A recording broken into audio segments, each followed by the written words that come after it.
اسے ایک بڑے اور سیریس سیز فائر پروسیس کا حصہ بنایا جائے تو باسم نعیم کے مطابق حماس اپنا ریزسٹنس کا حق برقرار رکھتا ہے، لیکن اگر فلسطینی ریاست کی طرف ایک سمجھداری کا راستہ بنتا ہے تو 5 سے 10 سال کی لمبی جنگ بندی پر بھی بات آگے بڑھ سکتی ہے۔ باسم نعیم نے کہا کہ اس لمبی مہلت کا استعمال ایمانداری سے کیا جائے تو حماس ہتھیاروں کے مینجمنٹ پر ہر طرح کی بات چیت سننے کو تیار ہے، ہر طرح کی بات چیت، مگر یہ کام فلسطینی گارنٹیز کے ساتھ ہوگا اور ٹروس کے دوران ہتھیاروں کا استعمال نہیں کیا جائے گا، یعنی ہم بھی نہیں کریں گے، اسرائیل بھی نہ کرے۔ نعیم نے صاف کر دیا کہ اسرائیل کی ہمیں پوری طرح نہتہ کرنے والی مانگ سب سے بڑی رکاوٹ ہے اور حماس اس ایک طرفہ دباؤ میں ماننے کو کوئی بھی شرط ماننے کو تیار نہیں ہے، ایک طرفہ دباؤ کی وجہ سے۔ ٹرمپ کے غزہ پلان پر بولتے ہوئے باسم نعیم نے کہا کہ یہ پلان ابھی بھی کئی جگہوں پر کلیئرٹی کی کمی سے بھرا ہوا ہے، سب کچھ صاف اور ٹرانسپیرنٹ نہیں ہے۔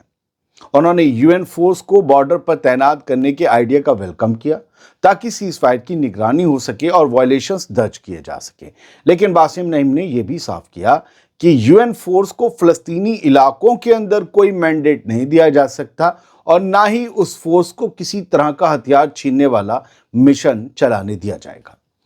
نعیم نے یہ بھی بتایا کہ غزہ کو چلانے کے لیے بننے والی نئی ٹیکنوکریٹک کمیٹی پر حماس اور پیلسٹینین اتھارٹی کے بیچ اچھی پروگریس ہو چکی ہے۔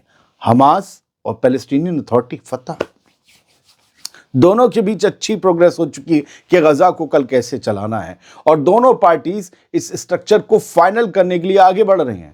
یعنی حماس کا کہنا ہے کہ یو این کی فورس آئے اور بس سیز فائر اور سرحد کی نگرانی کرے، اندر کا کام ہم اور ہمارے دشمن محمود عباس کی فلسطینی اتھارٹی مل کر سنبھال لیں گی۔ سیاست میں کیا نہیں ہو سکتا سر؟ جنگ اور سیاست میں سب کچھ ہو سکتا ہے۔ یہ بات ان کے لیے جو یہ سوچتے ہیں کہ جنگ بند نہیں ہونی چاہیے، ہتھیار ڈالنے نہیں چاہیے، محمود عباس یہ ہے وہ ہے، جو غزہ میں زمین پر ہے اس کے نظریے سے دیکھیں کیا نہیں ہو سکتا، سب کچھ ہو سکتا ہے۔ اسرائیل کے پرائم منسٹر نیتن یاہو نے پھر سے ایک آدھا ادھورا بیان پھینک دیا ہے۔ یہ بیان آنے کے بعد وہ کہہ رہا ہے کہ وہ انٹرنیشنل فورس کو موقع دینے کو تیار ہے کہ وہ حماس سے اس کے ہتھیار لے لے، لیکن اسے بھروسہ نہیں ہے کہ یہ پلان چلے گا۔ یعنی وہی پرانی کہانی، زبان پر کھلے پن کی نوٹنکی لیکن اندر سے پورا شک اور رکاوٹ کا پلان۔ اسرائیلی میڈیا کے مطابق بنجامن نیتن یاہو نے کہا کہ وہ انٹرنیشنل فورس کے آئیڈیا کو ایک چانس دے سکتا ہے، مگر اسے نہیں لگتا کہ کوئی بھی فورس حماس کو نہتہ کروا پائے گی، اور آخر میں سیکیورٹی کنٹرول اسرائیل کے ہاتھ میں ہی رہنا چاہیے، یہ بھی اس کی ڈیمانڈ ہے۔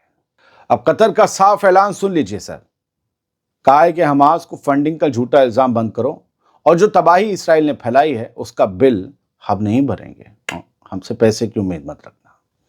آگے کیا کہا ہے بڑا اہم ہے، سنیے گا۔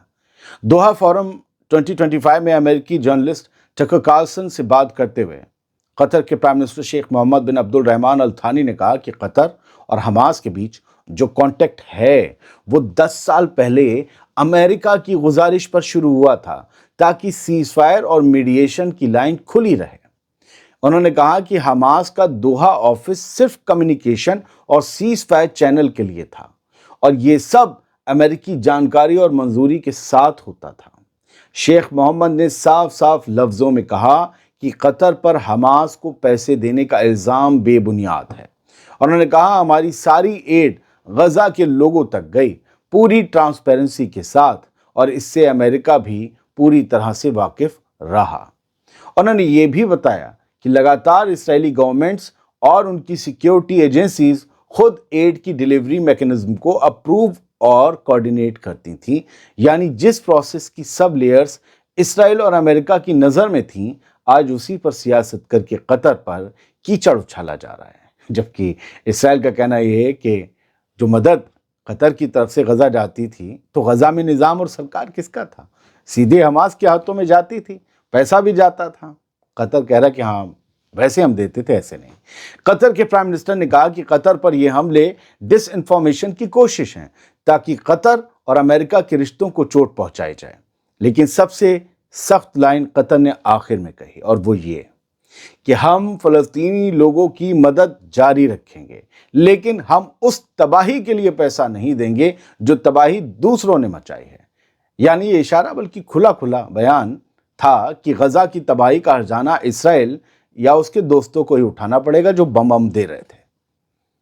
قطر کے پرائم منسٹر نے کہا کہ قطر ہیومینیٹیرین سپورٹ دے گا، مگر غزہ کی تباہی کا حساب قطر سے نہیں لیا جا سکتا۔ ہم نے تھوڑی نہ تباہ کیا، اور جس نے غزہ کو توڑا ہے بنانے کی ذمہ داری بھی اسی کی ہے۔ یہ ایک ڈپلومیٹک پریشر ہے۔ کیوں کہہ دیں کہ ہم بنا رہے ہیں؟ مطلب گھر گرائیں کوئی اور بنائے کوئی، تو وہ تو گراتا رہے گا بار بار کہ بنانے والے تو موجود ہیں۔ ذرا اس کی بھی تو جیب پھٹے، تبھی تو اسے پتا چلے گا کہ اگلی بار گرانے پر پھر کیا کرنا ہوگا۔ بڑھتے ہیں آگے۔ دنیا بھر کے لیڈرز غزہ سیز فائر کو نیکسٹ فیز میں لے جانے کی ڈیمانڈ کر رہے ہیں، مگر اسی بیچ غزہ سے لے کر ویسٹ بینک تک اسرائیلی حملے تیزی پکڑ رہے ہیں۔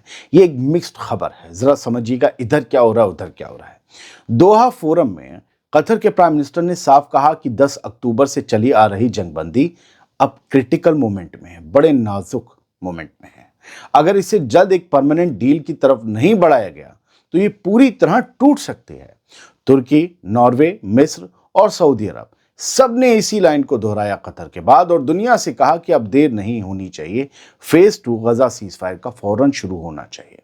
ادھر غزہ سٹی کے طفہ علاقے میں یلو لائن کے باہر کھڑے ایک فلسطینی بچے کو اسرائیلی فائرنگ میں گولی لگی، یعنی ٹروس کے دوران بھی نشانہ وہی پرانی آبادی ہی بن رہی ہے۔ وہ بچہ دم توڑ گیا۔ ساتھ ہی ویسٹ بینک میں اسرائیلی سیٹلرز اور آرمی کے حملے رکنے کا نام نہیں لے رہے۔ گھروں پر دھاوا، مار پیٹ اور لگاتار ڈیٹینشن کیمپینز، سب کچھ اسی روٹین میں جاری ہے۔ دوسری طرف بات چیت جاری ہے، ڈپلومیٹک پروسیس اپنی طرف چل رہی ہے، اور غزہ اور ویسٹ بینک کے خلاف اسرائیل کی کیمپین ایک طرف۔ اسرائیل اور امریکہ کی نیوی نے مل کر ایک بڑی جوائنٹ وار ڈرل شروع کر دی ہے، جنگی ڈرل شروع کر دی ہے سمندر کے اندر۔ اسرائیلی آرمی نے ایکس پر بتایا کہ اسرائیلی نیوی اور امریکہ کی 5th فلیٹ کے درجنوں سپاہی اس ہفتے سے جوائنٹ نیول ایکسرسائز میں اتر گئے ہیں۔ اسرائیلی آرمی کا کہنا ہے کہ اس ڈرل میں نیوی کے ڈرل کا مقصد دونوں ملکوں کی نیوی کی ملٹری کوارڈینیشن کو اور ٹائٹ کرنا اور ریجن میں دباؤ بڑھانے والے خطروں کے خلاف پریکٹس کرنا۔ یاد رکھیے گا ایران پر جو حملہ ہوا تھا اور کچھ حملے لبنان پر بھی جو ہوئے تھے وہ ان سمندری جہازوں سے ہوئے تھے، لبنان میں اسرائیل کے جہازوں سے، اور ایران میں اور یمن میں امریکہ کے جنگی جہازوں سے۔ لیکن سوال یہ ہے کہ اس ماحول میں دونوں ملک یہ ڈرل آخر کر کیوں رہے ہیں؟ کہیں یہ ایران یا لبنان کے خلاف تو کوئی تیاری نہیں ہے؟ یاد رکھیے گا کہ ابھی 2 دن تک ایران کی نیوی نے بھی ایک بڑی ڈرل کی ہے جس میں کئی نئی میزائلیں، لمبی دوری تک مار کرنے والی میزائلیں، خطرناک میزائلیں اور ڈرونز کی ٹیسٹنگ ہوئی ہے، نشانے لگائے گئے ہیں۔ سعودی عرب نے اسرائیل کو آئینہ دکھا دیا، اور آئینہ دکھانے والی سعودی عرب کی ایک خاتون ہے۔ کہا ہے کہ سدھار کی ضرورت فلسطینیوں کو نہیں، تمہاری حکومت کو ہے، تم سدھار کرو۔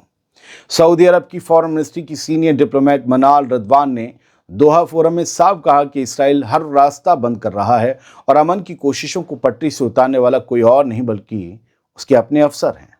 رضوان نے بتایا کہ فلسطینی تو 30 سال سے ریفارمز کر رہے ہیں۔ محمود عباس پہلے ہی ایک ریفارم یعنی سدھار کے پلان پر کمٹ ہیں، لیکن اس کے باوجود اسرائیلی حکومت انگلیاں ان پر ہی اٹھاتی رہتی ہے۔ منال رضوان نے کہا کہ اصلی ضرورت اسرائیل کی سرکار کو سدھارنے کی ہے، کیونکہ وہی ہر کوشش کو کمزور کر رہی ہے۔ اب خبر ایران سے۔